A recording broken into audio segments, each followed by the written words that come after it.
welcome to this evening's regular scheduled business meeting. We will have our invocation from Pastor Michael Baldwin from Christians for Change Church out of Riverdale, Georgia. It will be followed up by the Pledge of Allegiance. Please, Pastor, and welcome. Thank you.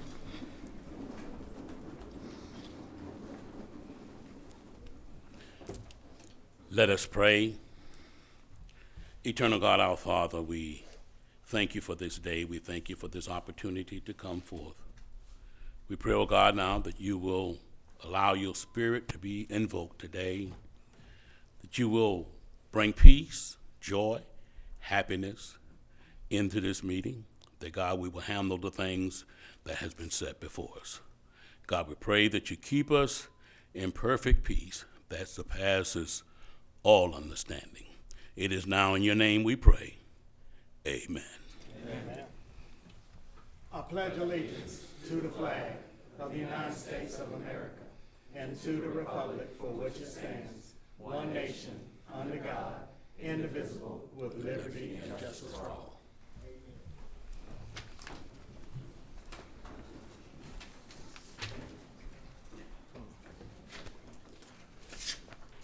Okay, before we proceed on with the adoption of the budget, I would like to, I'm sorry, I got budget on my mind.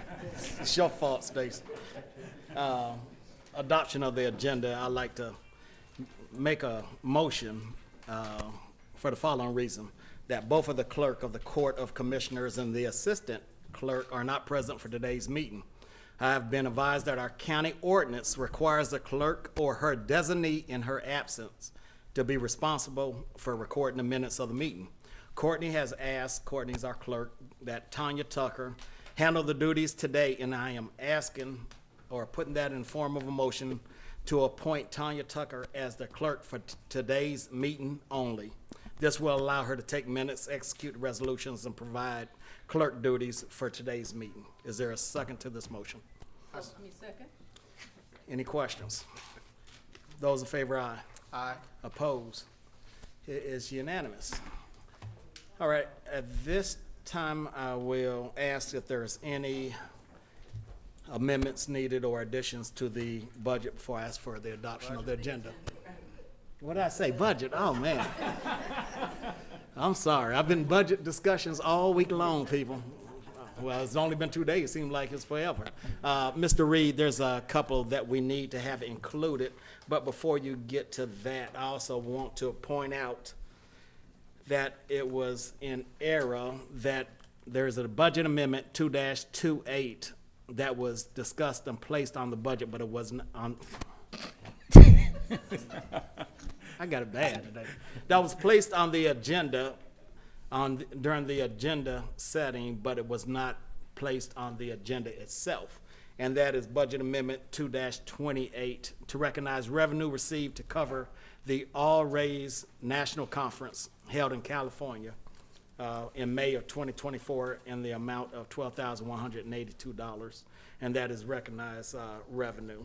And like I said, it was inadvertently left off of the agenda, and I just want to make sure that it's placed on the agenda for this meeting. Mr. Reed.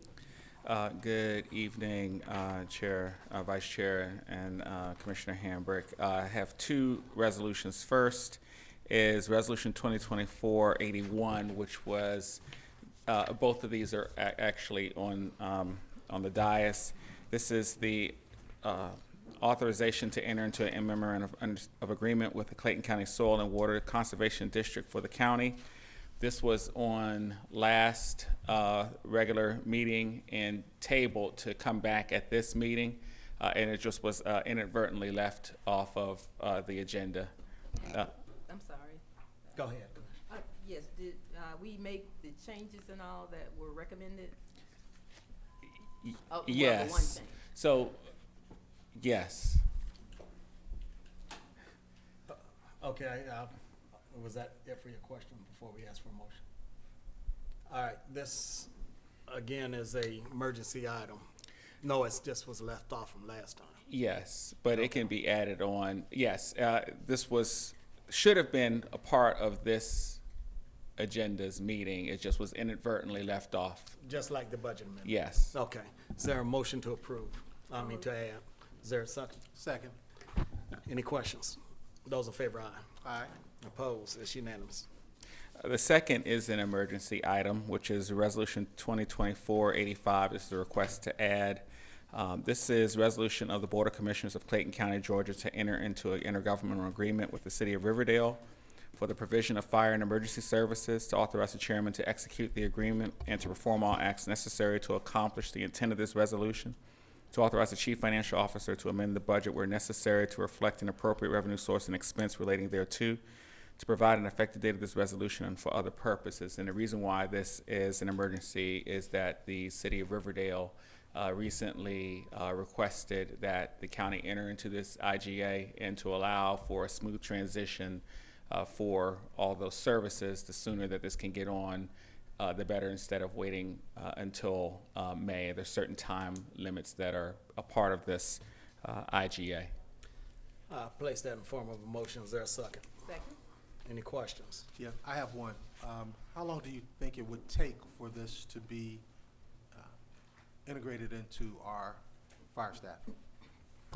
So, thank you, Commissioner Davis. Good evening, Mr. Chair, Vice Chair, Commissioner Hambrick. The IGA contemplates a 60-day time frame from the date of its execution for the full implementation. We do not anticipate it will take the full 60 days, but that's just to make sure that we have ample time to dot our I's and cross our T's. Thank you. Thank you. Those in favor, aye. Aye. Opposed? It's unanimous. Is that it? Are there any others, board members? Yes. Commissioner, Chair, I'd like to pull item 9, resolutions 2024-87, off for discussion, as well as item 10. okay, items 9 and 10 will be Correct. placed on the- 2024-88. will be placed on the regular agenda. Madam Clerk, if you're clear on that, we'll take 9 and 10 on the regular agenda. Clear. Are there any others? Okay, if not, I will ask for a motion to adopt the agenda. So moved. I'll second the motion. Any questions on any of the items? Those in favor, aye. Aye. Opposed? It's unanimous.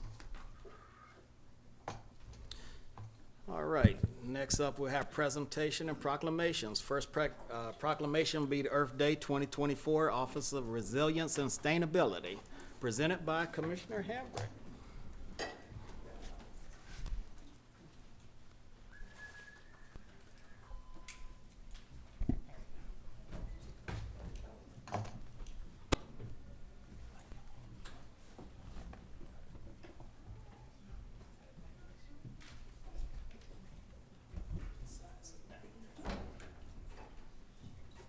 Clayton County recognizes April 20th, 2024 as Earth Day, whereas Earth Day, celebrated annually on April 22nd, serves as a global reminder of the importance of environmental protection, conservation, and sustainability. And whereas Earth Day provides an opportunity to unite our community in a shared commitment to sustainable practices, environmental stewardship, and the promotion of a healthy planet. And whereas fostering a culture of environmental consciousness requires ongoing education, advocacy, and collaboration among community members, schools, and businesses. And whereas this county recognizes the importance of collaboration with local schools, community groups, and businesses to implement eco-friendly practices and promote environmental education. And whereas on Saturday, April 20th, 2024, from 11 a.m. to 2 p.m., Commissioner Gail Hambrick, in partnership with Parks and Recreation, will host an Earth Day celebration at the Virginia Gray Recreation Center, located at 1475 East Fayetteville Road in Riverdale, Georgia. This family fun event is free and open to the public and will showcase beekeeping, gardening, sustainable products, vegan food trucks, and more. Now, therefore I, Gail B. Hambrick, Commissioner of District 2, on behalf of the Clayton County Board of Commissioners, do hereby proclaim April 22nd as Earth Day in Clayton County. I urge all citizens to explore initiatives that promote our natural resources, reduce our ecological footprints, and promote a healthier and more sustainable community. In witness thereof, I have hereunto set my hand and caused the seal of Clayton County, Georgia, to be affixed this 16th day of April in the year 2024.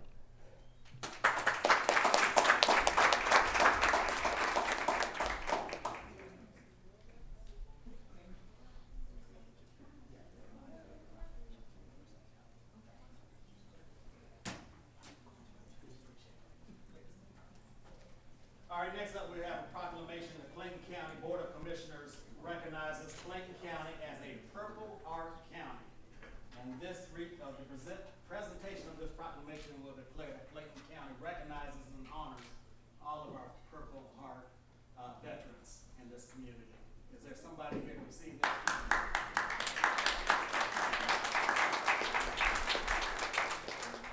No?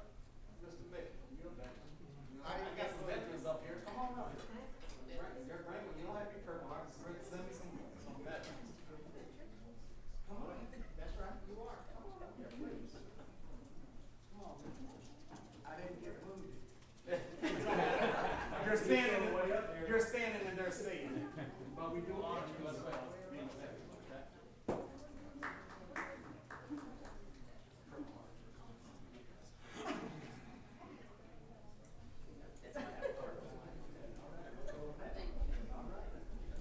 Clayton County Board of Commissioners recognizes Clayton County as a Purple Heart County.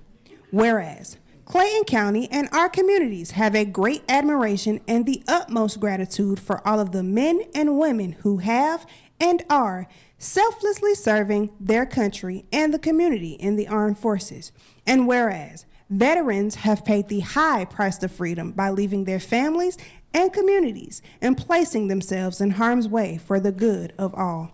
And whereas the contributions and sacrifices of the men and women who serve the armed forces have been vital in maintaining the freedoms and way of life enjoyed by our citizens.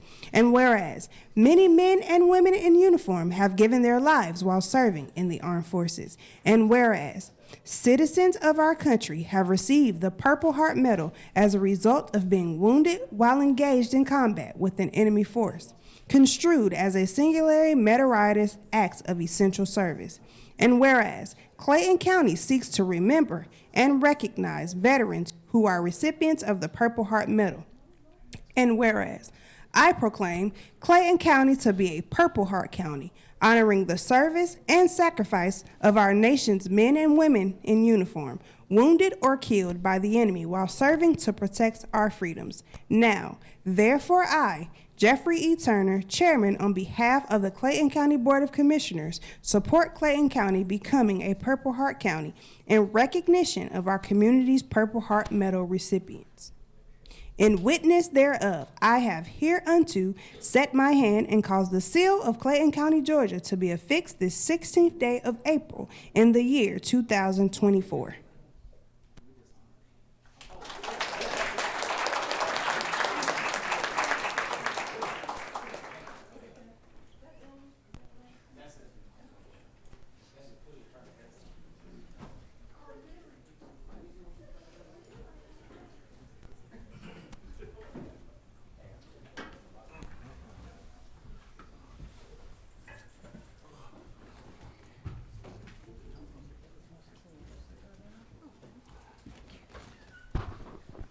Oh, yeah, I'm sorry.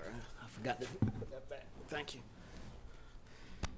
All right, next I'll take a motion to adopt or the consent agenda or to pass the consent agenda. Is there a motion? So moved. Is there a second? Second. Any question on any of the items? I do have a question on one of the additions. One of the Chuck. additions? Okay. You mentioned about the amendment, Oh, about something in May. What is that? Amendment in May? Something? May of 2024, Ms. Merritt, that's a budget amendment 2-28 for Superior Court. Oh, that's what it is? Yes, ma'am. Okay, I'm fine. You're good. Yes. Any other questions? Those in favor, aye. Aye. Opposed? It's unanimous.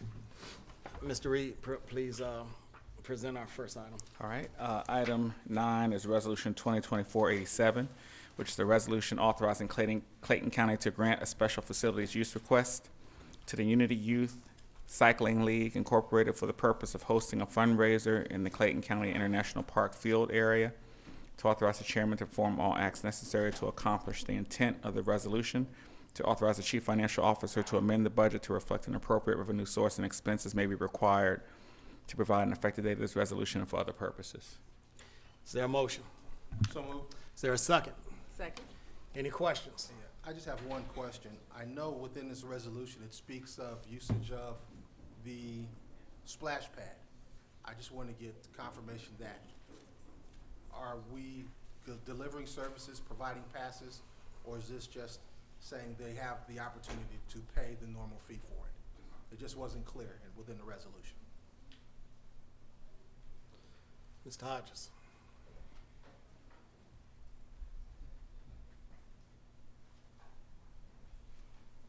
If they do utilize, good afternoon, Chairman and Commissioners. They will be paying for the use of the splash pad, and it's my understanding also that they're going to be pre-purchasing tickets Okay, great. as All well. right, thank you. Any other questions? Those in favor, aye. Aye. Opposed? It's unanimous. Item 10 is Resolution 2024-88, which is a resolution authorizing Clayton County through the Department of Parks and Recreation to enter into a memorandum of understanding with the Georgia Recreation Parks Association, GRPA Boost Program, to provide comprehensive out-of-school time services, to authorize the chairman to execute any documents relating thereto, and to otherwise perform all acts necessary to accomplish the intent of this resolution, to authorize the chief financial officer to amend the budget where necessary to reflect an appropriate revenue source and expense, all as may be required, to provide an effective date of this resolution and for other purposes. Is there a motion? So moved. Is there a second? Second. Any questions? One more question here on this one. Will special needs students be serviced with this program? Yes, our special needs program is included in the summer camp. Generally speaking, there's not very many of them, but it would include those. Can we begin to get any type of advertisement to let those parents of special needs students know that they will be serviced? Yes, we can work with the school system Great. to get that word out. All right. if Yeah, that's good. but the questions becomes, there's age requirement, or is there not? For the summer camp, For the well, summer for camp. special needs, it depends. We go by their ability to interact with the other kids. Because It's there's some not other necessarily an kids in the age. community is a little older, and the parents need relief and help as well. But I want to say one of them commented one time that because her son was too old, he was not admitted or could not think I be remember allowed in. Yeah. So, I'll check into that. Let's but check it's- into that, yeah. and if we're able to, and again, you said it depends on their level of Right. deficiency, but Exactly. if we're able to, let's see if we, Sure. what we need to do to accommodate those mothers. Right, Yes. we can do that. so if we get all the parameters, that would be fine, so that those parents know what can be done and cannot be done. Because I've gotten a lot of questions this past week about servicing those special needs students. Certainly will. All right, thank you. Any other questions? Those in favor, aye. Aye. Opposed? It's unanimous. All right, next on the agenda is board appointments. First board appointment is for the Land Bank. Mr. Greg Washington's term on the Land Bank will expire April 15, 2024. New term will begin April 15, 2024, and will expire April 15, 2028. Mr. Washington resides in District 2. It's at large, but I believe Commissioner Hambrick made the last appointment of this. Right. Yes, I would like to reappoint Mr. Greg Washington. I'll second that motion. Are there any questions? Those in favor, aye. Aye. Opposed? It is unanimous. Next board appointments to the Land Bank. Ms. Ray James' term on the Land Bank will expire April 15, 2024. New term will begin April 15, 2024, and will expire April 15, 2028. I'll make a motion to reappoint Ms. Ray James. Is there a second? Second. Any questions? Those in favor, aye. Aye. Opposed? It's unanimous. All right, next on the agenda will be our zoning hearings.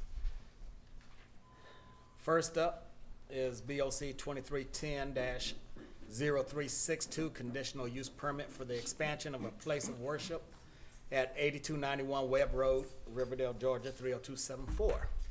Planning and zoning.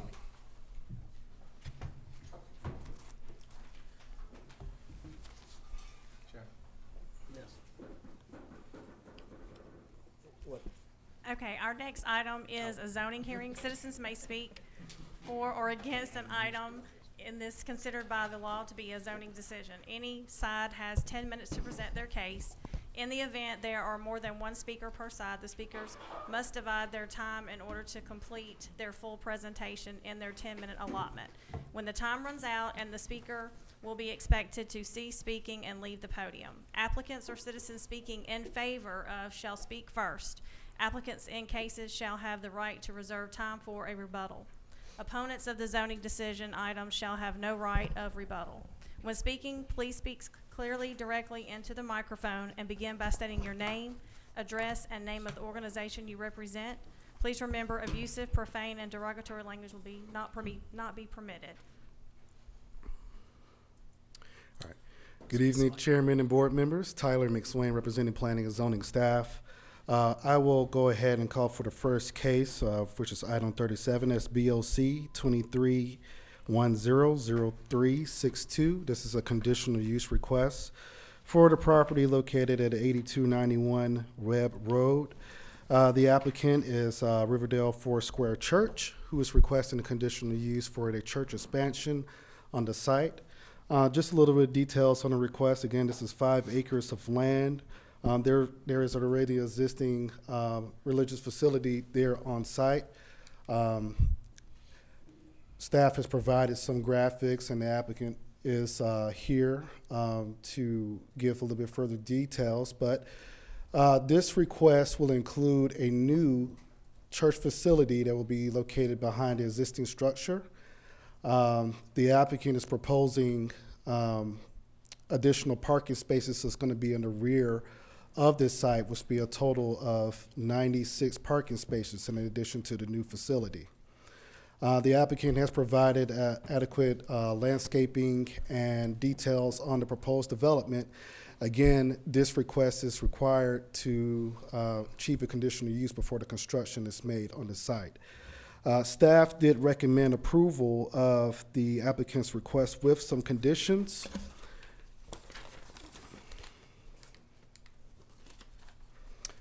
We may have some visual challenges here on the screen, but I'll read it for the record. Staff recommended approval with 5 conditions.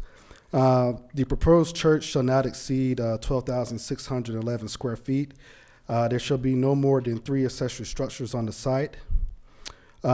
Condition number 2, additional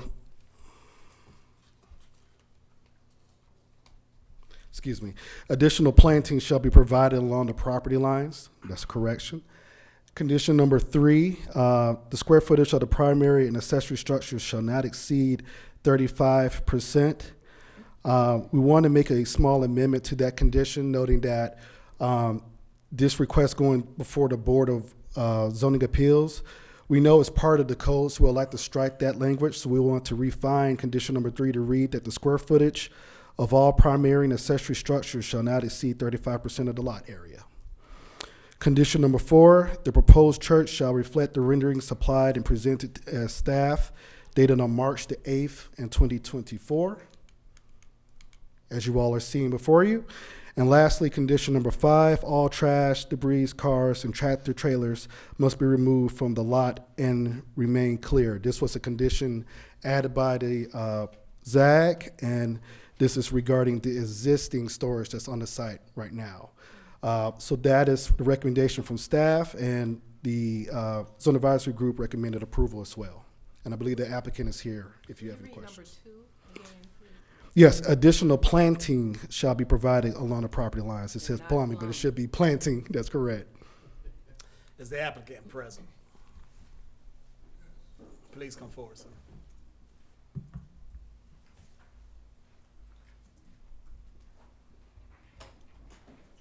Please state your name for us, and if you would like to reserve any minutes for a rebuttal, should somebody come up and speak in opposition to your request. Okay. My name is Oji Omudegu. I'm the architect of the facility.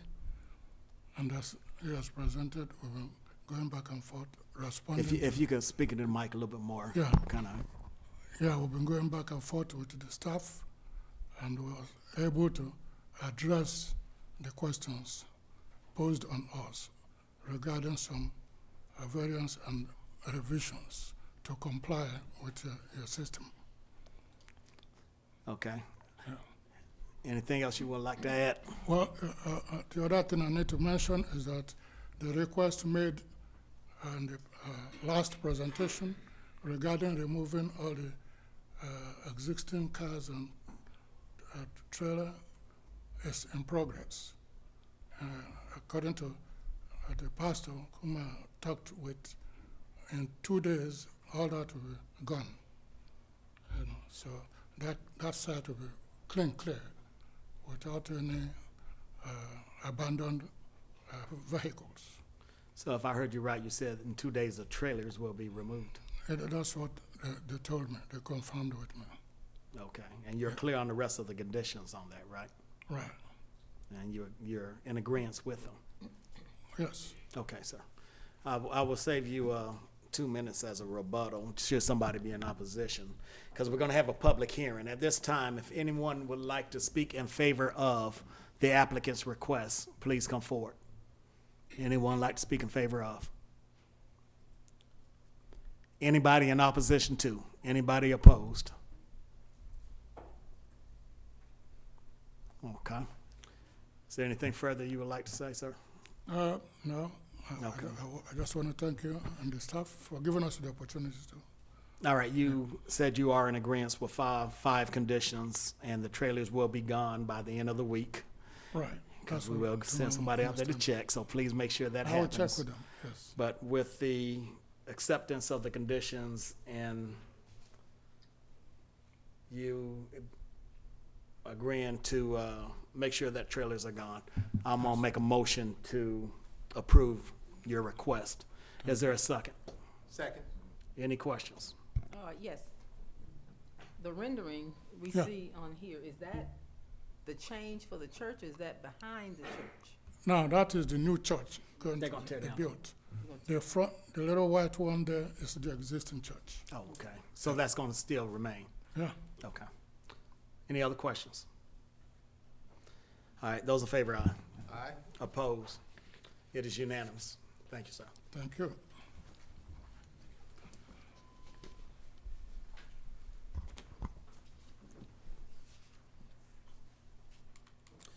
All right, next, BOC 2401-0382.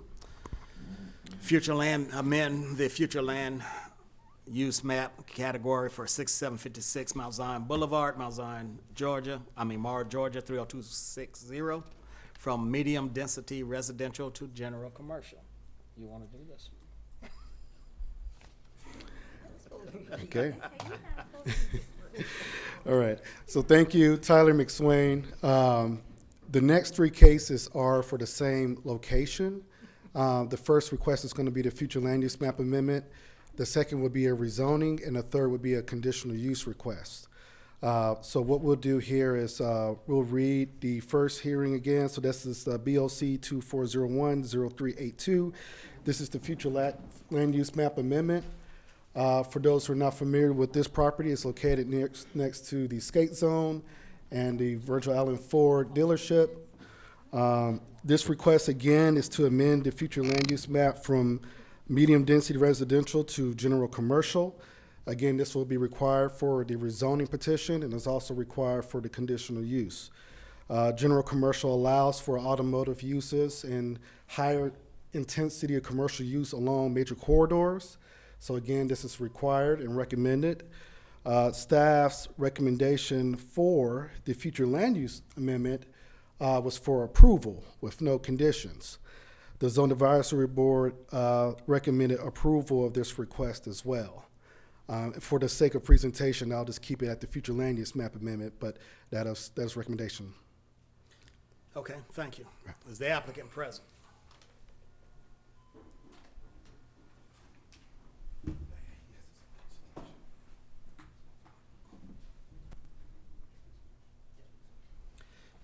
Please state your name for us, and if you'd like to reserve any minutes for a rebuttal. Good evening, Commissioners. My name is Josh Mahoney. I'm an attorney at Battle Law PC, which is located at 3562 Habersham in North Lake in Tucker, Georgia. I would like to reserve some time for rebuttal on this matter. I do have a short presentation for you all this evening. How many minutes? Just 1 minute will be fine. 1 minute? Yes. So what I'm going to do is I've combined my presentation for all three of these matters into one. I'll stop short when I get to the future land use map amendment, and I will open it up for questions in public hearing.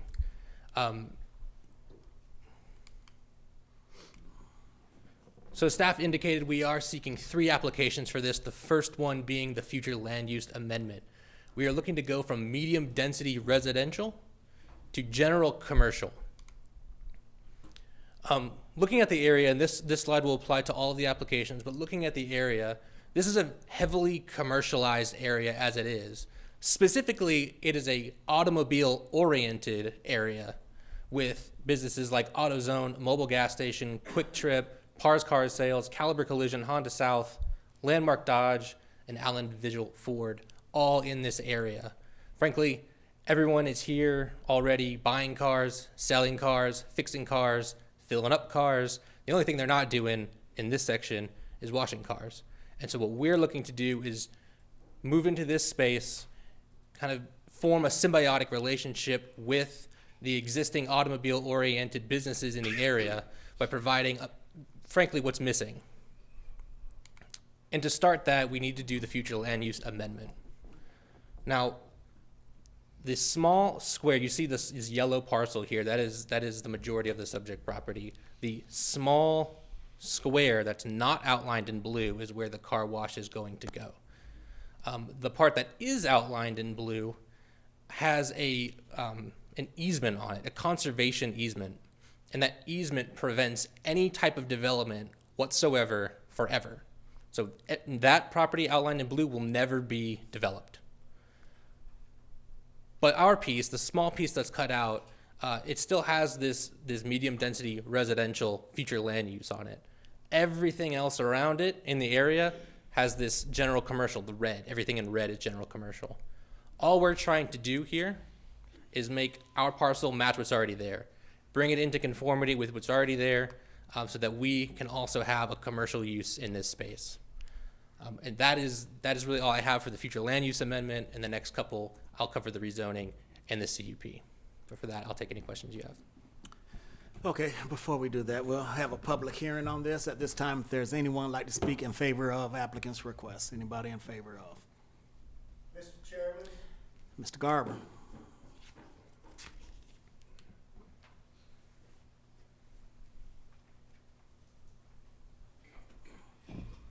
Madam Clerk, Mickey Garber, unincorporated Rex, Georgia. Mr. Chairman, Vice Chair, Commissioner Hambrick, I am from District Number 1, where this project is going. Mount Zion Boulevard, all the way from 1941 to Lake Harbin Road is primarily all commercial. It's going to be a main corridor for heavy trucks and commercialization there. As my commissioner is not in chair and I live in District 1, I'll take the responsibility of approval for this car wash going there in a symbiotic relationship because it is a car dealership area. Now, I approve it, but with conditions. There should always be conditions in any building going on henceforth in Clayton County. I should see sidewalks able to accommodate pedestrians.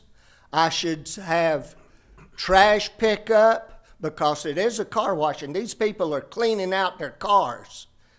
It should be cleaned up every day, not every other day, but the beginning and end of every day, and that should be part of the conditions. With that being said, I approve of the car wash. Thank you. Thank you. Anybody else like to speak in favor of? Anybody in opposition to? Anybody opposed? Come forward, sir. Come forward. State your name for us. Sure. Dr. Eddie Gordon. I live in District 1, Ellenwood, unincorporated. Not necessarily against it, but this is a high traffic area. And so I wanted to know if there's been any type of traffic study done, because there's a lot of wrecks on there. And we got to keep in mind 75 going into Henry County is backed up a good chunk of the time. So I just want to make sure that there's been some type of traffic study for this, because I know people want to build on Mount Zion, but that's a lot of traffic. Well, that area is undergoing a road widening project. Okay, so they're gonna widen the road? Yes. Oh, okay. That's it. That was my question. Anybody in opposition to? All right, sir, if you got your last minute, if you want to use it. Thank you, Commissioners. So as this is just the future land use amendment application, there are no conditions attached to this specific application. They're coming a little later. However, we do have some conditions that we are amenable to. As for the traffic study, as you mentioned, there's a road widening coming. So we haven't initiated a formal traffic impact study, but we are aware of the road widening and have considered traffic in our designs. And when I get to the CUP application, I will go in depth about it. Thank you. All right. At this time, I would like to make a motion to approve. Is there a second? Second. Any questions? Those in favor, aye. Aye. Opposed? It's unanimous.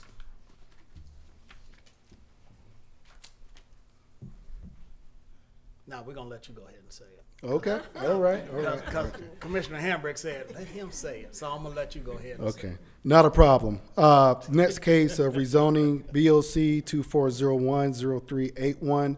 Again, this is the companion case for the Battle Law Group's request petition for rezoning. Again, for the record, address is 6756 Mount Zion Boulevard in Morrow, Georgia. And the request is from rezoning from multifamily residential to GB General Business Zoning District for a car wash. Staff's comments are similar in fashion to what was presented. However, I just want to point out, in terms of the county's policy, any commercial building that's built in the General Business Zoning District, we are championing that the orientation be facing towards the front of the road. We have worked with the applicant in terms of making sure that this is in compliance. So the applicant has shown compliance to their site plan. It is compliance with the zoning district as part of the zoning ordinance. With the information provided and the architectural renderings that have been submitted and reviewed, that appears to be in compliance. Staff did recommend to approve the rezoning with conditions, and I'll read those conditions for the record. Condition number 1, you have to excuse me, looks like we have a quick delay, but okay. So condition number 1, the subject site shall be constructed within general conformance within the submitted site plan that was dated March 21st of this year. Condition number 2, they must provide a minimum of 1 trash receptacle enclosed on 3 sides, with the materials being in a similar fashion or form of the primary structure. Continuing the conditions, there were only 2 conditions for this request. Staff again recommended approval, and the Zone Advisory Board recommended approval as well. I'd be happy to answer any questions you have. Applicant.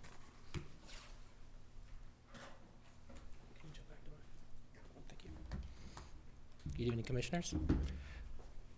Josh Mahoney, attorney, Battle LPC, 3562 Habersham, North Lake in Tucker, Georgia. I'll reserve another minute. So, Commissioners, this application is very similar to the last one. It deals with the same subject matter, being the car wash.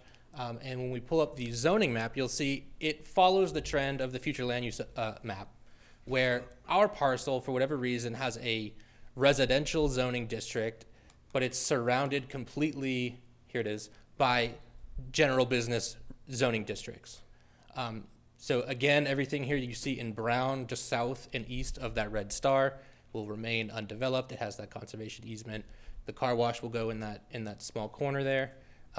But again, we're just looking to rezone this property so that the zoning matches what's already in the area, what's all around us. We just want to be able to do a commercial development here as well. With that, I'll take any questions. All right, this time we're having a public hearing. Does anyone like to speak in favor of? Anybody like to speak in favor of? Anybody in opposition to? Anybody opposed? All right, sir, would you like to use your 1 minute? All right, at this time, I'll make a motion to approve. Is there a second? Second. Any questions? Did he confirm for this one that they were? Oh, yeah. Come back to the mic for me. I'm sorry. Thank you, Mr. Reed. Just for the record, you are agreeing to the two conditions? Yes. Okay. Those in favor, aye. Aye. Opposed? It's unanimous. Okay. Next. So the next case is the conditional use, which is the final in the series for this location. And I'll read the item for the record.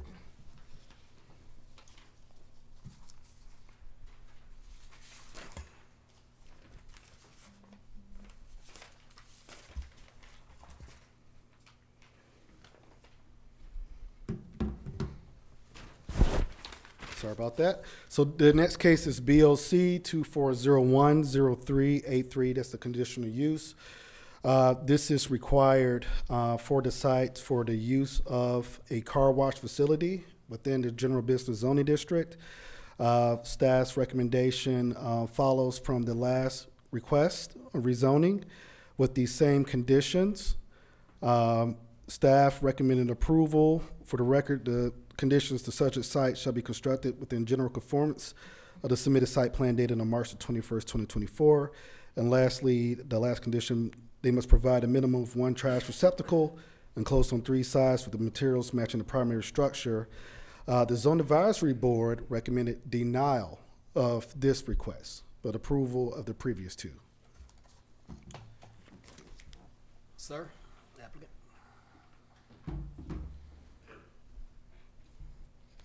Just switch back to my meeting a second, please. And can I have, thank you. Commissioners, Josh Mahoney, attorney, Battle LPC 3562 Haversham at North Lake in Tucker, Georgia. So, moving on to our last and final application, the CUP application. This is the application that is specific to the car wash. So far, the future land use amendment and the rezoning they're necessary but not sufficient to get us to this plan. But this application gets us there. And so what we have here is our layout for the car wash. As the staff mentioned earlier, we are required to have our tunnel in the front with our parking in the rear. This is just complying with the GB ordinance.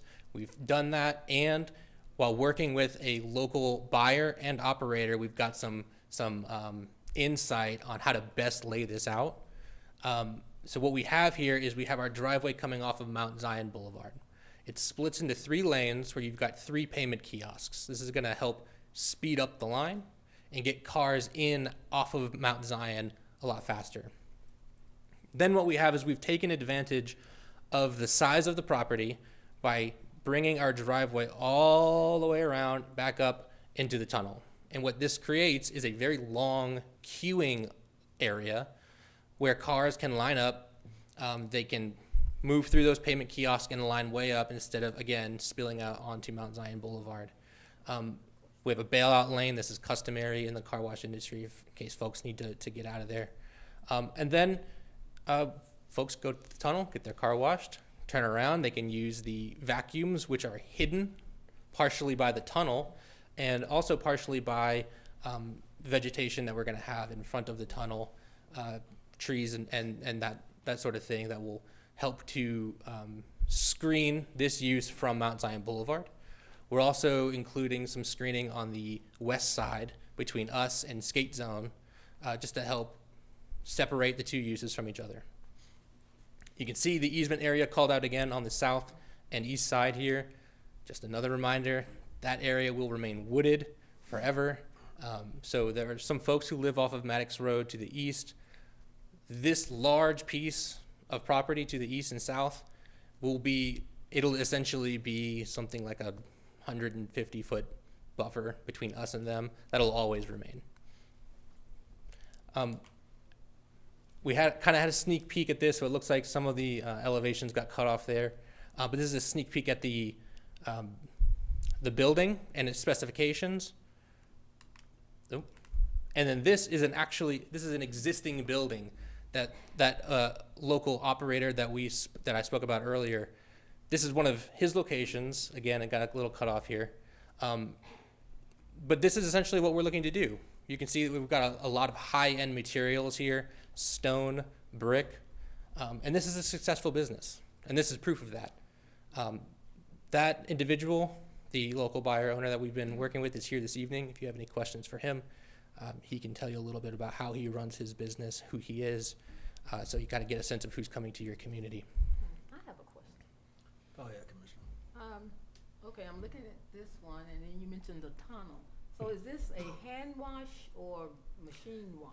So this is not a hand wash. Oh. This is what's called a express luxury car wash. So if you've ever gone through the tunnel and the machines wash your cars, this is what that is.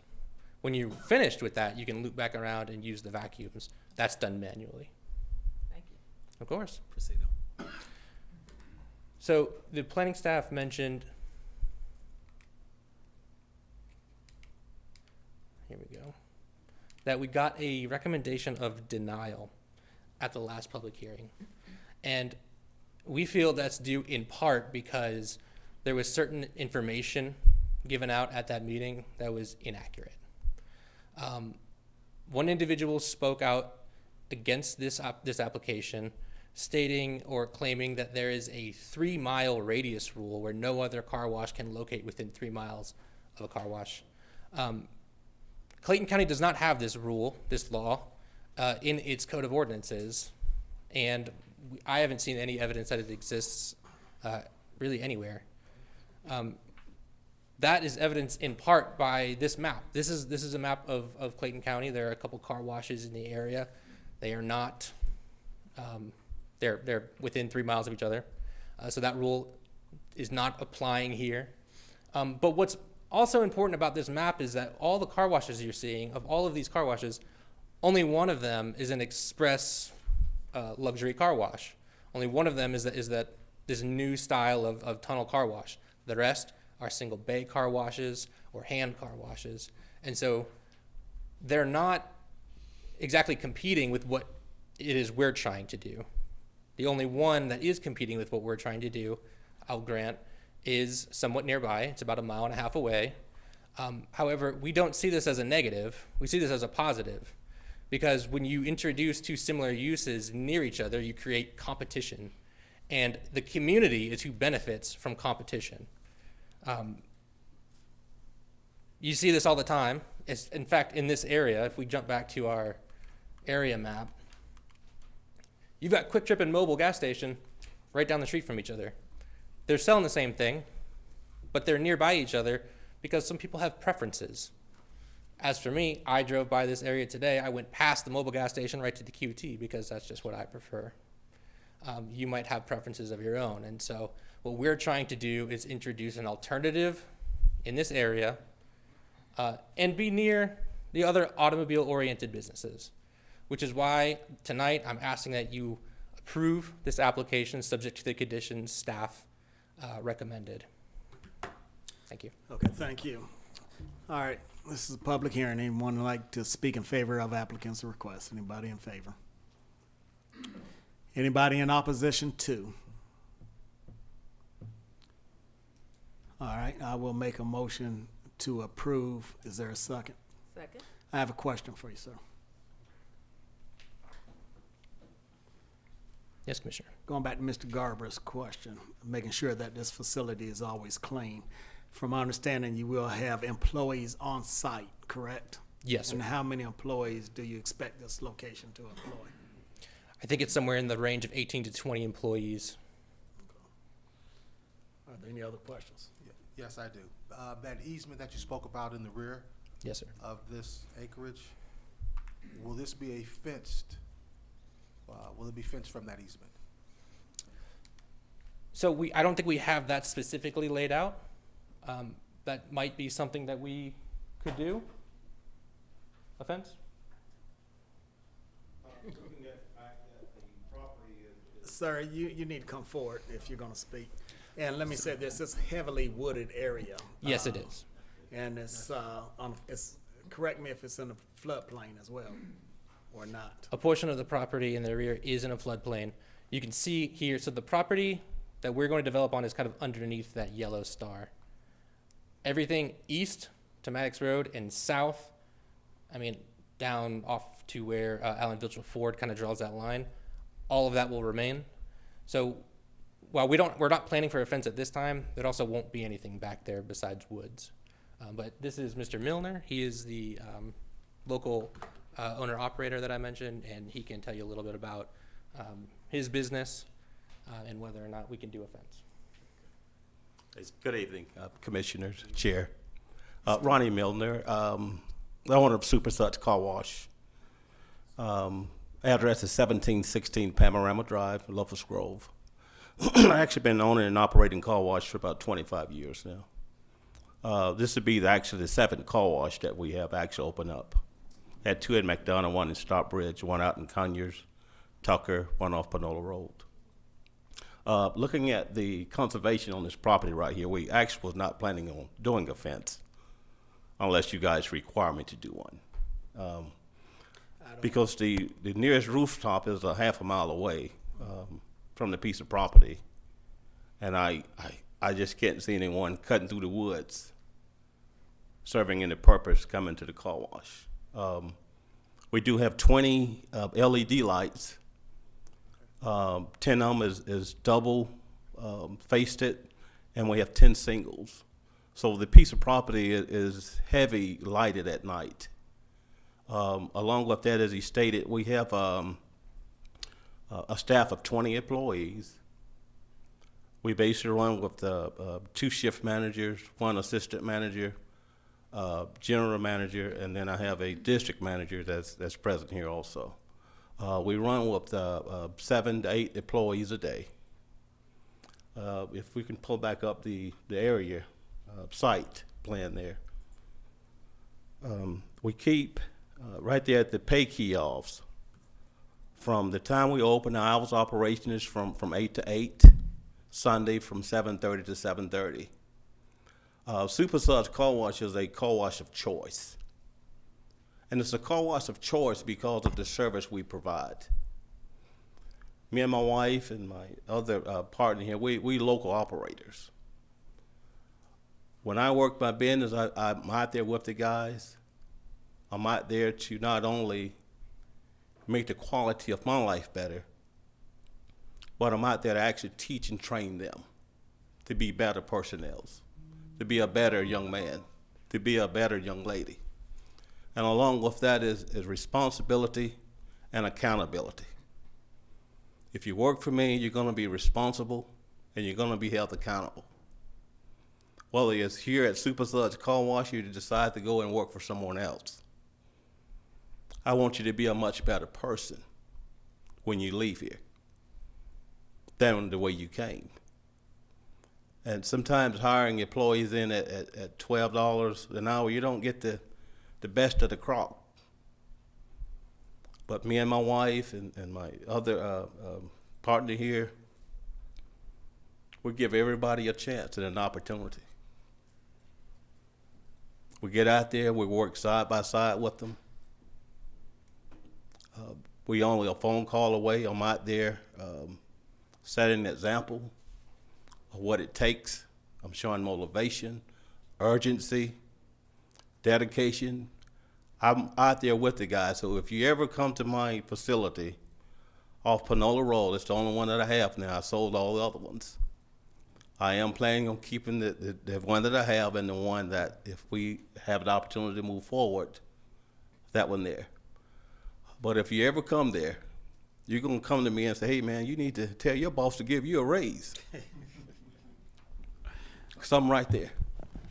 When you come to see me, I may be soaking wet. I wash cars to make a living. But it's not only about me trying to get rich, because I am.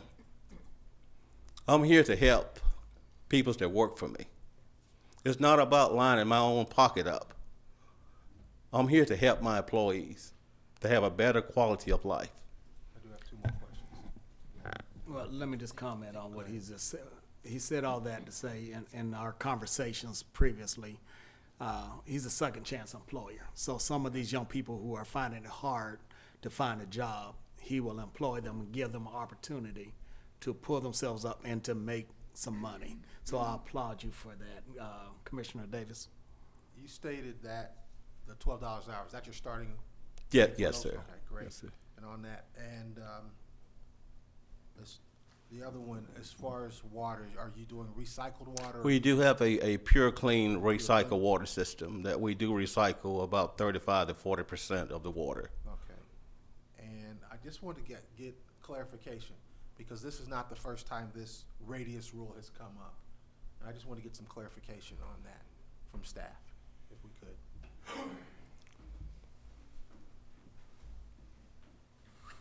Hello, Commissioner Davis. Currently, right now, staff understands that there is no radius requirements for car washes. That's all I need. Any other questions? Those in favor, aye.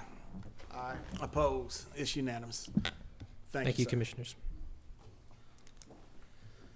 All right, next up.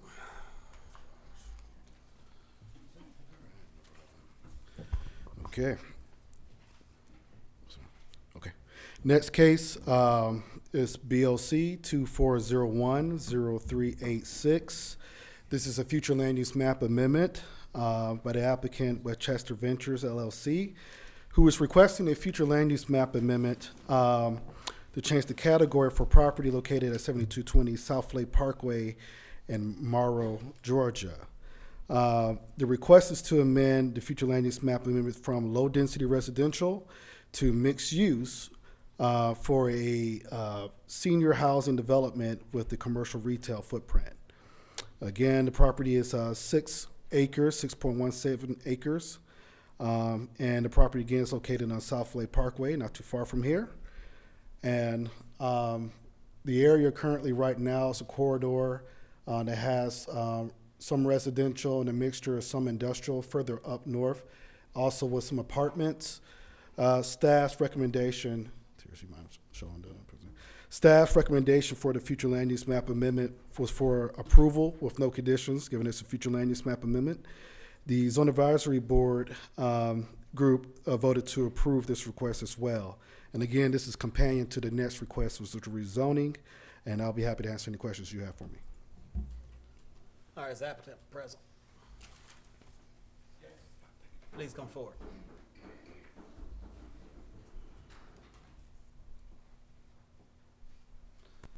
State your name and if you would like to reserve any minutes for a rebuttal, please. Sure. Excuse me, Cassius Coleman, 510 Stone Glen Chase, Atlanta, Georgia, 30331. Yeah, whatever you'd like to say about your request. Sure. So this is our second project. We've come forth, and thankfully we've approved for the last one. And senior housing, affordable senior housing. I'm sorry. Yes, sir. You say you wanted 2 minutes for a rebuttal. Sure. Okay. Yeah. Proceed. Sorry about that. Yeah. So, so senior housing is probably the largest demographic in the country. You know, from a growing aspect, and senior housing is probably the least amount available. Every property that we've ever built is leased up before we can put the last brick on, because the need is that great. So we're very proud to keep doing these developments and meeting the needs of our seniors, especially ones that are on fixed income. That's who this is for. The affordable rents allow us to, You know, unfortunately, there's only 50 units here, but it allows them to have a very safe place to live. The accommodations are, you know, I won't call it Class A plus, but it is at least Class B, depending on how you look at finishes. But DCA, as you can see from this rendering, it's a very, very respectable place. We'll have walking trails, indoor amenities include library with computers, a full kitchen, community space, arts and craft room. In addition to that, we'll have, I think we're at probably 11,000 square feet of retail that we'll put to use. We have not figured out those uses just yet. We've hired a consultant to make sure we have the highest and best use. We are trying to do a senior daycare if we can fit it into this particular space. And that would be not just for the residents, but for the community as a whole. And answer any questions you may have. Okay. Thank you, sir. At this time, we'll have a public hearing. Does anyone would like to speak in favor of? Does anyone want to speak in favor of? Sir?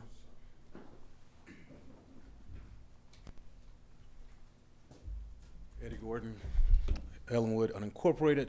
I see you said you're bringing senior housing. I noticed the past 5 years here in Clayton County, a lot of people have come to the board and asked, well, they presented stuff and made these recommendations. They've said they've given us seniors affordable housing. What is considered affordable, if you don't mind giving us a price range? Because I do remember a couple years ago, Reserve or whatever the place name is, they said they were affordable housing, but they have gone up on the rent for our seniors. So can you just give us a ballpark number? And is that going to be a set price, or do you plan on within 4 or 5 years increasing that price? Yeah. And you can answer that when we get to back to that point for your rebuttal. Is there anyone else like to speak in favor of? Anyone like to speak in opposition to? Anybody opposed? Mr. Chairman? Yes, sir.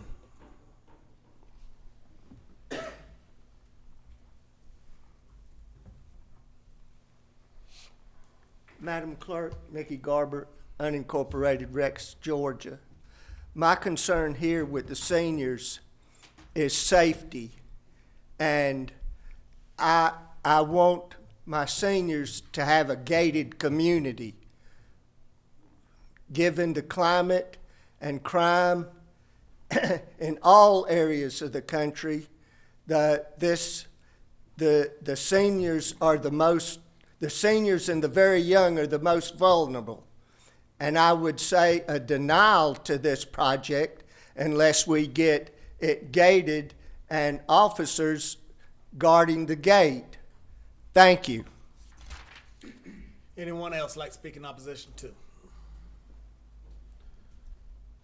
All right, sir, you got 2 minutes. I'll address the first question. The rent would be between $450 and $800, and that is actually determined by DCA. And Sir, if you could talk. Oh, I'm sorry. I'm I'm talking speaking to to the the gentleman. I mic, please. apologize. Between $400 and $800, basically. The unit size is 700, I think 50 square feet for 1 bedroom and 1,000 square feet for a 2-bedroom. We do not set the prices. The prices are set by HUD and DCA. But the maximum I believe you can make is $41,000 here, if I'm not mistaken, and live on the property. So, hope that addresses that. As far as the property being gated, we do not have plans for that. We do not have one gated property, and we have over 3,000 units. We typically don't have issues with seniors. People respect seniors.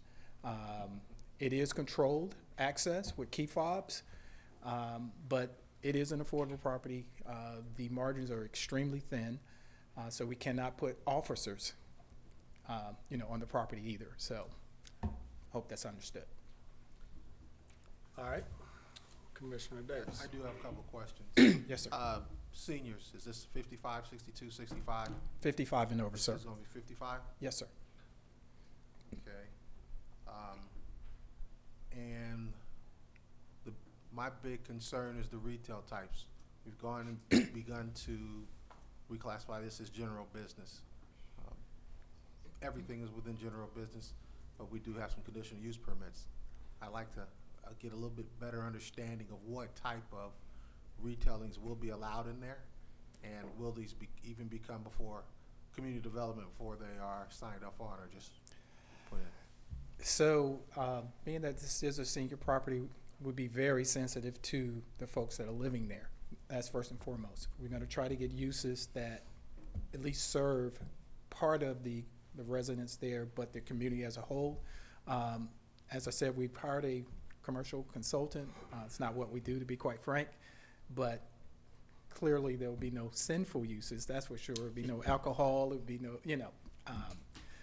I just can't answer definitively exactly what that'll be today. But I do not have a problem coming back once we have those to say what they are and approved by you. I don't have an issue with that. Yeah. For me, I'd like community development to be involved. Sure. With that, if so be it. For me, honestly, yes, even though I would love to see an unmanned gate. This is Clayton County. It's a little bit different than other areas. You would love to see what, sir? This is an unmanned gate. I heard Yep. Mr. Garland talking about a manned gate, but an unmanned gate, something to begin to protect our seniors.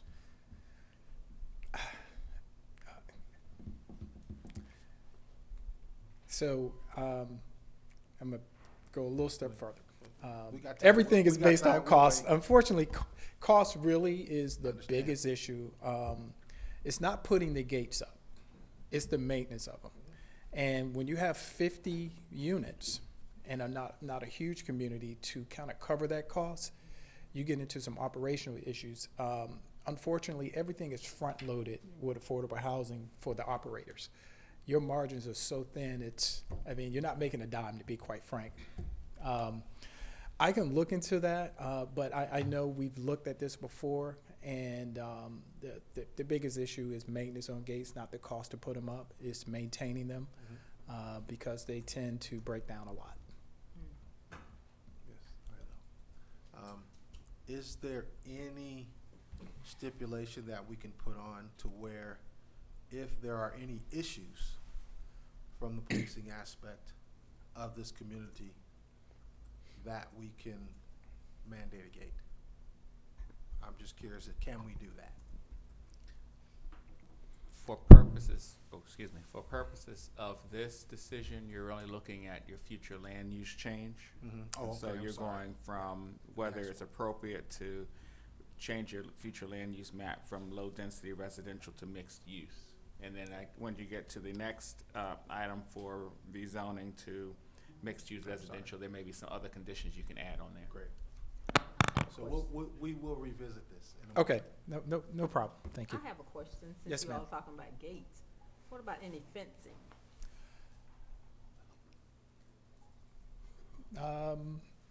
That's possible, yes, absolutely.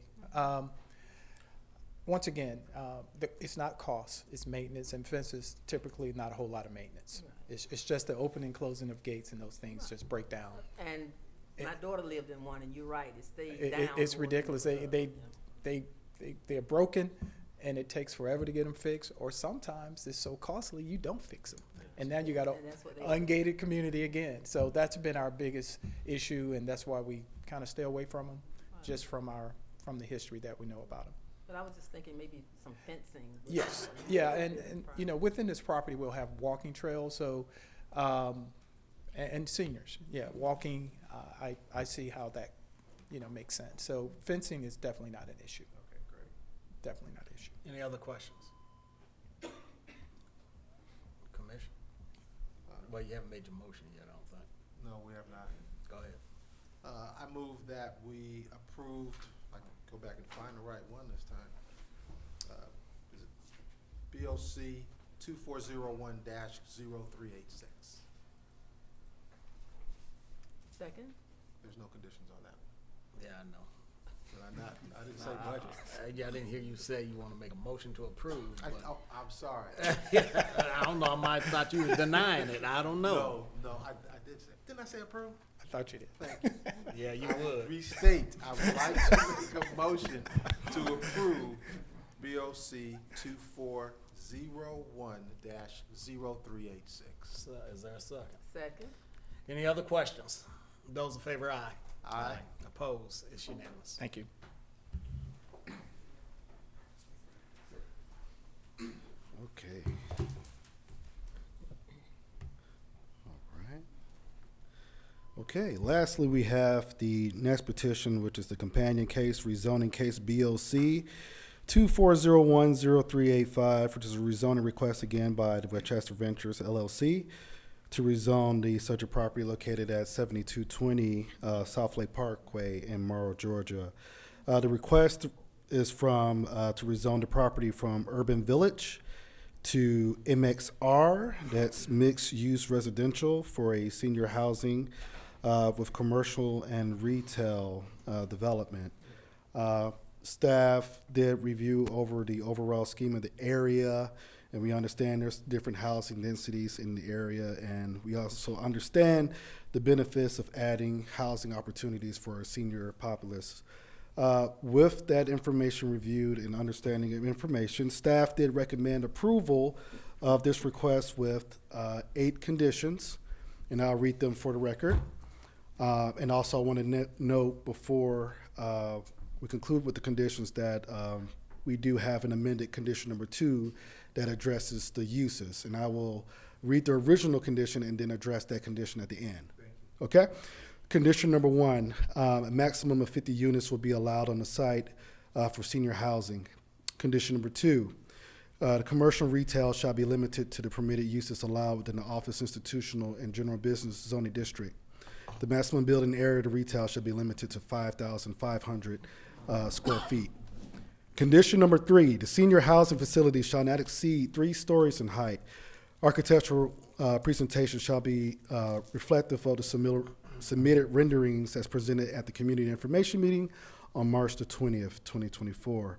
All trash receptacles shall be enclosed on all 3 sides with masonry materials similar to the primary buildings on site.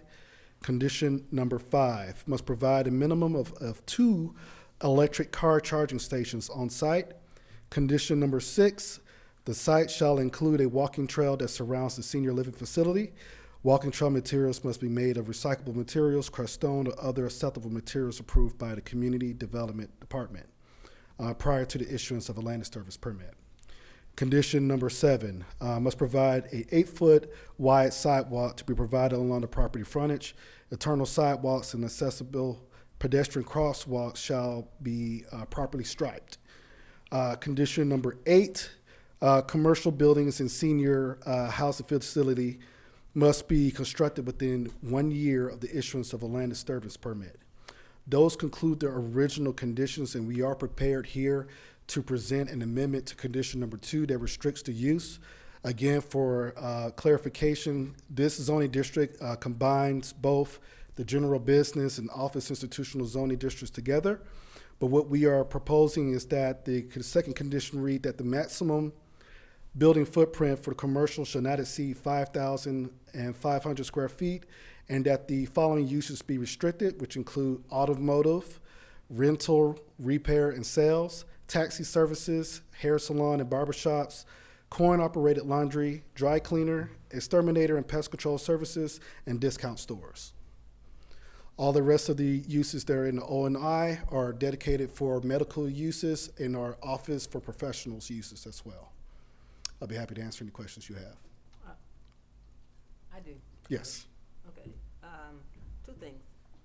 Are there going to be how many parking spaces for the residents or visitors, or have you all decided on that?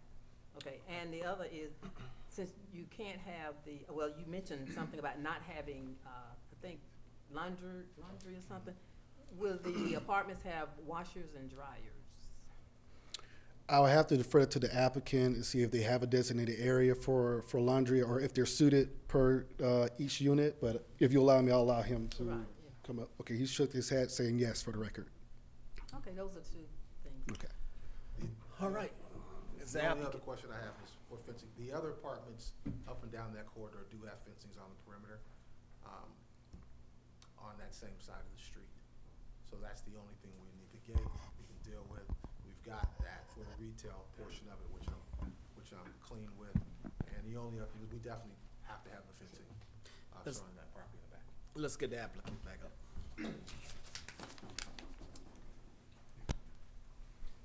And again, you'll have to state your name. Excuse me, Cassius Coleman, 510 Stone Glen Chase, Atlanta, Georgia, 30331.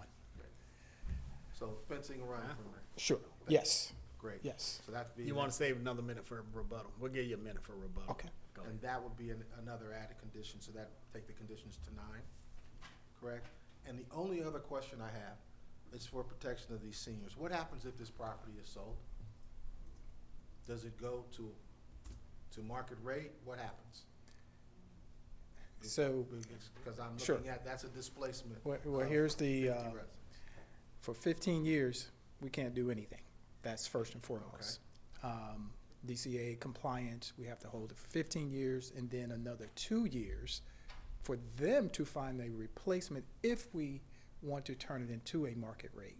They have the right of first refusal to keep it as Who has a the right tax, of first refusal? DCA, Okay. HUD, basically. So, Okay. so we got at least 15, So somebody moving 17 50 years. Somebody moving 55, they're good till 72. Well, hopefully longer. DCA Yes. stands for what? Department of Community Affairs. Yes, State.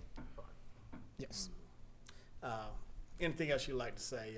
This is your What time. was your- and washing parking. dryers are in Oh. every unit. They come equipped with those. And so the 50 units, there are 101 spaces, I believe, is what we have currently on the site plan. It's pretty much a one-for-one for the units. So the other 50 will be for the commercial uses. So any of the retail For the and all business. that, so. Oh, what about visitors? And well, I'll be really frank. The 50 for the seniors, they'll never use them all. What we found, we always overbuild our parking lots for seniors. A lot do not have cars. The average age of our seniors is about 75. And typically we have But more if they happen parking. to be 55. I'm I'm just, gonna be just be saying. frank with you again. I still haven't seen one. I'm 55. I know I don't. I'm About not to say, moving but to don't Commissioner drive. Davis might want one on the spot. So that's what I'm saying. Okay. Well, hold on. Let's no. We got to have public hearing. I'm sorry. All right. This time there's a public hearing. Anyone would like to speak in favor of applicant's request? Anyone in favor of? Anybody in opposition to? Anybody opposed? I got one more thing to say. In opposition? Yes, sir. Come on.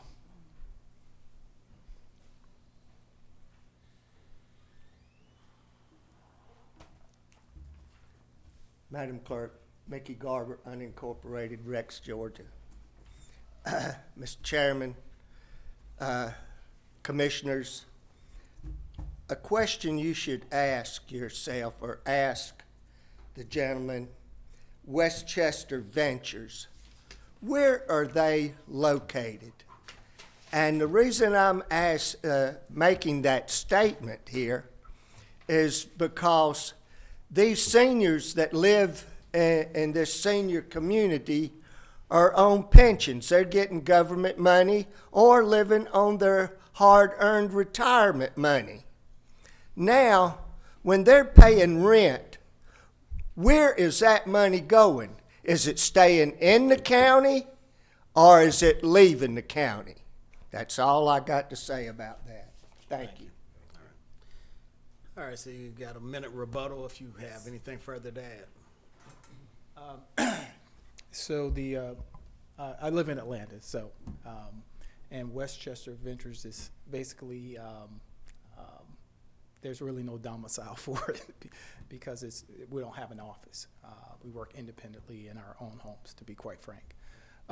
As far as the money being spent, typically we're going to employ people of the community at the property, and clearly the commercial space that will be there, that is money going into Clayton County. the sales tax and everything, the property tax. So there's money staying within the county for sure. Thank you. Where's the corporate charter? Georgia, yes, With the state of Roswell, Georgia? Georgia. I'm sorry? Roswell, Georgia. Okay. Yep. Commissioner Davis? Were there any, you are in agreement with all the conditions? Yes, sir. Or were we adding, so? The we added. fencing. Next one. Chairman and Commissioners, so we just wanted to clarify the last condition, which is condition number 9, to add the fence. We just want to clarify the location, or if you wanted to add materials or anything specific to that fence, we just want to go ahead and get that clarified now. Or the height. Or the height, that as well. We can go by the code for a commercial, and that's the standard. What's it, the 8 or 6?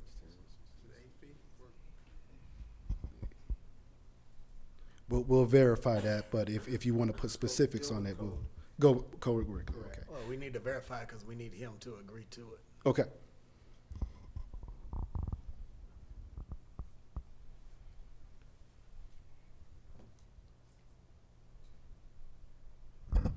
And again, was there a particular location on regarding the fence area? To the, we need it at the perimeter of it to get out the woods, but also to, where's that walking trail going? We want to make sure, because from what I understand that we had a lot of issues with, there's a lot of pass-through traffic through those woods from apartments to apartments. And so that's what we want to begin to mitigate. 6. Maximum height was going to be 6. So, 1 second, I'm going to clarify that and read it to the record. So for commercial location, fence requirements or the zoning ordinance require 6 foot front and 8 foot side and rear of the property. Okay. Is that wood or raw? It depends on, they have different materials that allow, but if there is a particular choice in question, we can define that. You know, as long as it for me, as long as it blends in to the architecture of the facility that you're building. But we do want it on the perimeters as well as the rear. Okay. Sir. Are you in agreement with that? Yes. That condition? Okay. All right, Commissioner Davis. So I move that we approve BOC 2401-0385 with the stated 9 conditions. Is there a second? Second. Any other questions? Those in favor, aye. Aye. Opposed? It's unanimous. Thank you. Thank you, sir. All right, that concludes the zoning hearings. At this time, we're public comment. Madam Clerk. Citizens will be given a 2-minute maximum time limit to speak before the Board of Commissioners.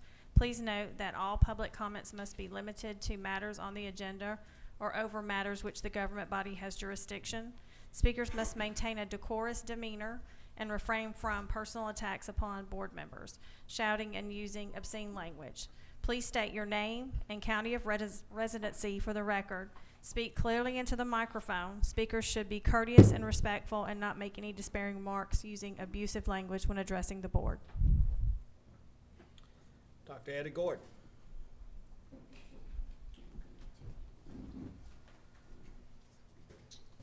Hello, Chairman, Vice Chairman, Commissioner Hambrick. Eddie Gordon, Dr. Eddie Gordon, District 1 resident, also a candidate for District 1. We've been going through the community and canvassing, telephone banking, and some questions have been coming up, in particular about the separate ballot for District 1. In particular, last meeting, the director said that voters were being informed, and I know I requested a ballot, absentee ballot. I was told that when I send that, when I get my ballot, I'm going to be informed to request another ballot with another application. Same when we were out yesterday canvassing. So some of the questions that keep on coming up is how residents being informed that they have to request an additional, they have to fill out an additional absentee ballot request for District 1. Because on the My Voter page, what it's showing is that it shows us a sample ballot that we're getting, and District 1 is not on there.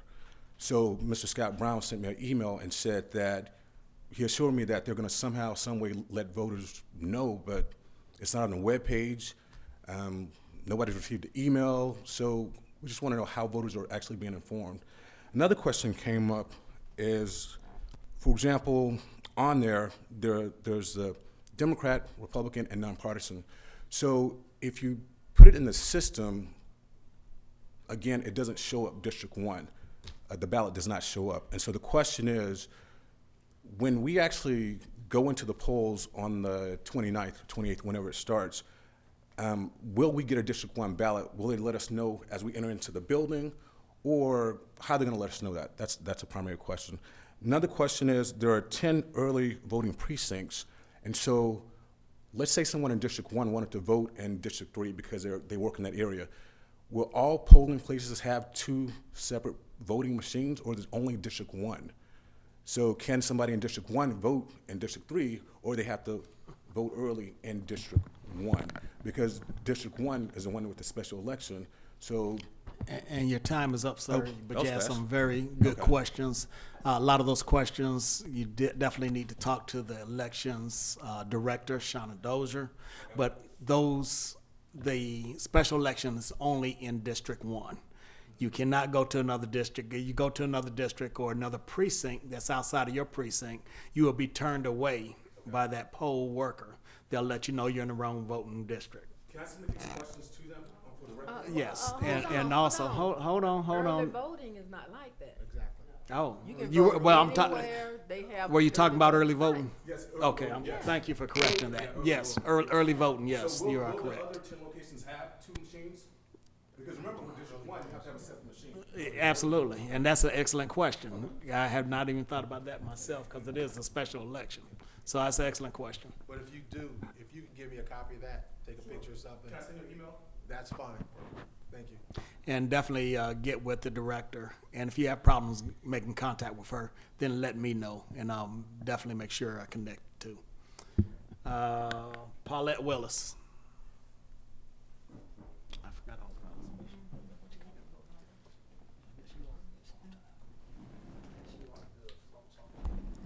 Good evening. My name is Paulette Willis, and I'm a longtime resident of Clayton County. I had several things I wanted to speak. I do want to say this. For your address to the county, I enjoyed the initiatives that you put in your address for the county. But tonight I'm here for 2 concerns, and I want to hurry up because 2 minutes may not just be enough. But a few years ago, the county was tasked to develop and implement a code of ethics. And with an incident with one of the commissioners a few months ago, my question is there a code of ethics in place today for the commissioners to follow? Yes. Okay. My other concern is a lot of people are running for sheriff, and our current newly elected Sheriff Allen had some initiatives that he wanted to implement. And I understand that he presented a budget but only got less than half of what he requested.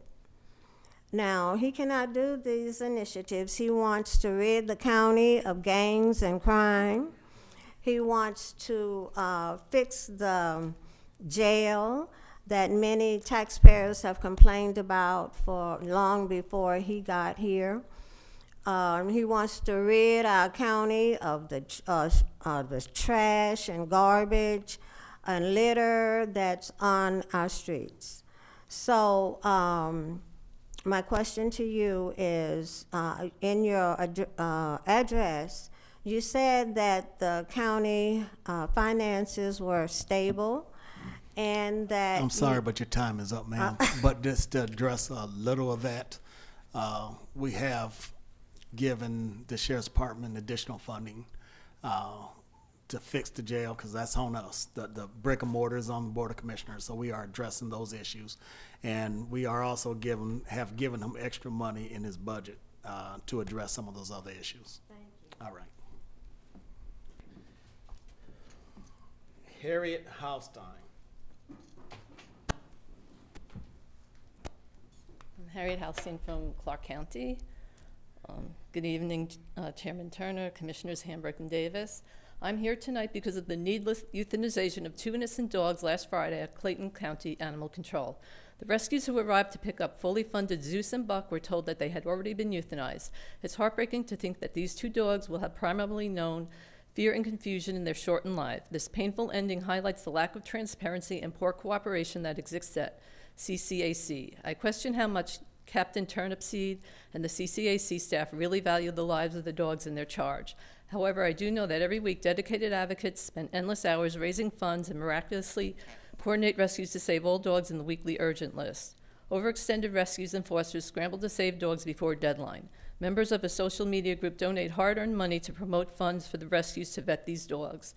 I believe that the commissioners expect CCAC to maintain integrity in the care of the dogs and accountability to those who are committed to their survival. A direct line of communication between CCAC leadership and the collective of advocates the rescues is imperative to maximize productivity in saving dogs' lives. Sloppiness and carelessness should not be acceptable in a life or death situation.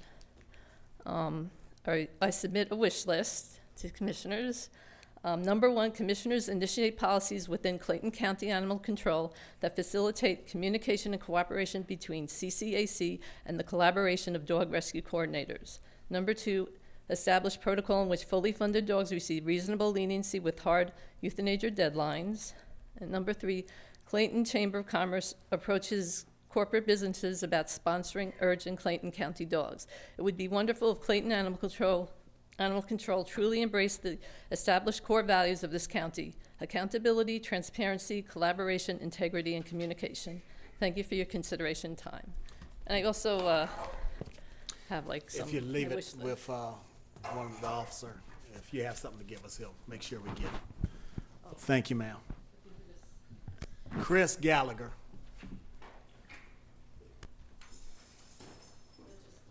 Thank you, ma'am.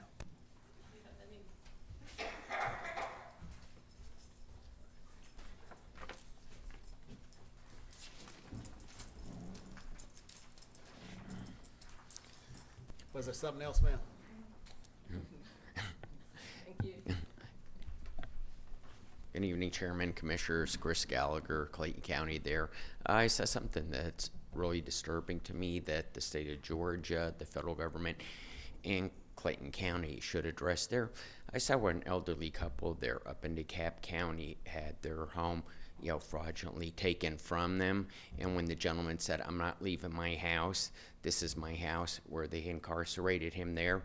You see a lot of commercials on TV that if somebody walks up and even though they don't know it's a fraudulent document and they give it to the recorder's office, they will have to record it and they'll change over the ownership. They have to take the paper even though they know it's fraudulent there. You don't have any recourse. There's nobody to help you. Clark Howard says, you get these monitoring places and they might tell you there's a change, but legally they don't do anything to help you to correct it like LifeLock does, But it's like you can go out of town and all of a sudden come back there and find out that here somebody changed over the ownership of your home even though it was illegal. You can't even go into your house there. The elderly are so prevalent to fraud nowadays there that I think that, we need to do something. This is a very big growing problem there. The county should notify you if somebody's trying to change over, a deed or something like that. But I mean, it's something that we have to address. I mean, those people have to hire a private attorney. They don't even have anybody, to turn to there. And it's becoming bigger and bigger and more popular that you're seeing commercials about it. But I think it's something that we really need to address in our county.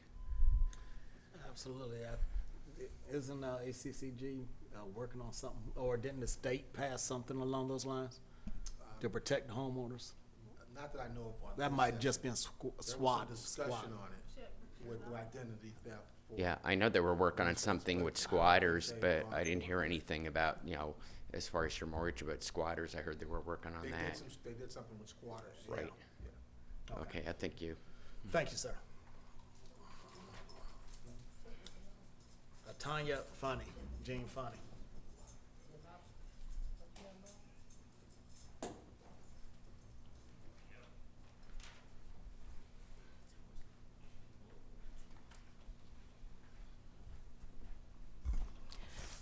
Good evening. Atanya Jean Funny, unincorporated Clayton County Chair, Vice Chair, Commissioner.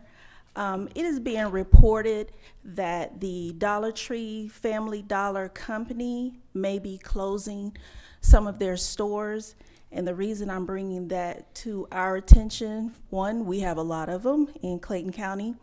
But two, we want to make sure we manage that real estate. If these companies own the real estate, I would like to suggest that a study is done on vape shops, because there's a proliferation of them in our community. And before it gets out of hand, we don't want those buildings to turn into more vape shops. And I also wanted to ask if there was even something on the record of like the discount stores, that we put something in place, some type of study, so that we don't have a vape shop on every corner, because I've seen quite a few of those lately. So I just wanted to bring that to you all's attention. And also just to remind the community that we do have primary elections. I am a candidate also for Commissioner in District 3. And as I go around to speak to people, even though there are a trillion signs on the side of the road, a lot of people still do not know that elections are coming up, the primaries. So early voting begins April the 29th. It goes through May 17th. Election day is May 21st. And just to let the community know, some of the offices, they will be picking the representative for their particular party that will be on the ballot in November. Chair commission, commissioners for District 1 and 3, 2 state house seats, senator seat, sheriff, and there are some other seats, even one federal seat. So just want to let our community know. Thank you. Thank you. Carol Yancey.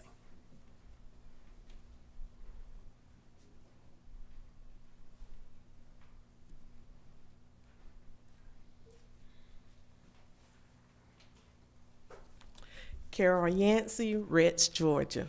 March the 9th, I contacted Commissioner Davis to express citizen concerns with the election department and board regarding lack of county notification, signage for awareness of local elections. His response, in short, the county is not responsible for notifying signage, and it's the citizens' responsibility to be aware, and suggested that I use my social media platforms to bring awareness. District 2, extravaganza, signage at every corner, displaying rabbits, eggs, and rabbits that rabbits don't lay, neither having anything to do with the resurrection of Christ. Commissioners consistently dictating which events they want citizens to participate in, using false narratives and our tax dollars to suppress our voices and votes. March the 12th, presidential primary elections. Voters came in complaining about the same lack of notification. Mental health funding. Commissioner Tanner's decision about the funding. This board's response compared us, a Tier 1 county, to Tier 3 and 4 counties, but failed to mention this board's lack of accountability and failure to be good stewards over our tax dollars, along with certain commissioners using our tax dollars to pay for their personal slander lawsuits, colluding with convicted felons, continually undermining the will of the citizens with the ethics legislation, and placing citizens' concerns at the end. Ms. Franklin's public intoxication of alcohol and weed passed out and fighting EMTs, the current and former sheriff's prohibited personnel practices, lawsuits, misuse, and misrepresentation of our tax dollars. We deserve better representation. Mickey Garber. Mr. Chairman, I respectfully yield the floor to the next legitimate speaker. I have nothing more to say. Thank you, sir. Madam Clerk, that concludes public comment. Is there a need for executive session? Yes, on litigation and real estate. All right, is there a motion to go into executive session for litigation and real estate? So moved. I'll second. Those in favor, aye. Aye. Opposed? It is unanimous. Everybody have a good evening.